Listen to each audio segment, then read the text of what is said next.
Live in the studio from Sierra Leone by way of London. He was caught in the middle of a civil war in his home country when he was only 6 years old, and rather than joining the fight and perpetuating the problem, Chernor Bah became a vocal peace activist when he was only 15 years old. Chernor, welcome to Notre Dame Day. Thank you very much. It's such a joy to be here. Can you tell us a little bit about what you do? Well, I kind of wear a couple of hats. I am an advocate for girls. So I just joined an institution called the Population Council, and my job is to direct an initiative that tries to respond to the Ebola crisis, especially how it affected adolescent girls. So we know, girls are affected mostly health-wise and education-wise. So I'm looking at a new project. I'm responding to that, but I'm also a global youth advocate for education. I co-founded an organization called A World at School, where we mobilize young people around the world to speak up and stand up for global education. So I do a lot of work with and around the United Nations and speak up for youth rights, for education, and most proudly for girls.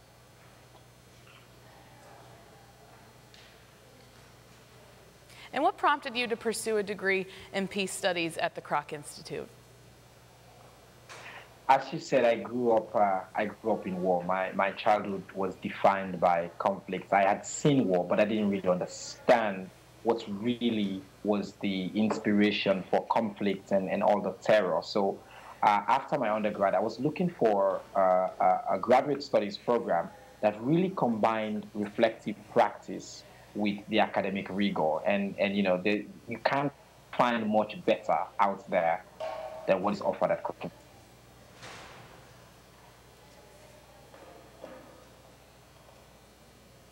And how did that time at the Kroc Institute and here at Notre Dame, how did that time influence your career?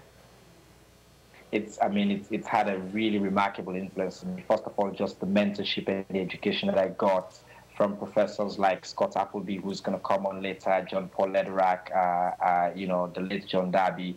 These folks mentored me and helped me really appreciate and understand the world that we live in, the complexities of the world, and gave me the tools to not only deal with those complexities intellectually, but to do something about it. And it's that education, that grounding that has fueled what I do today. My passion for education, to work for a just world, understanding that justice in this world will not be achieved if the full potential of every boy and every girl is not fully realized. So all that grounding and the connection and the contact has been critical to everything that I do today. And did that change your perspective on conflict and peace at all? It did, actually, in some ways, because I understood, as I said, I lived war. I could see conflict.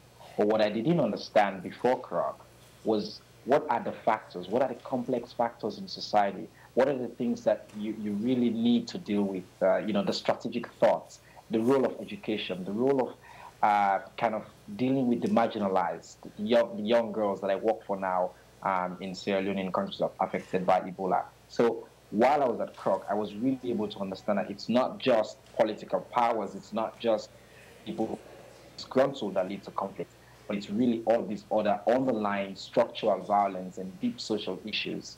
And that's been really key to what I do today.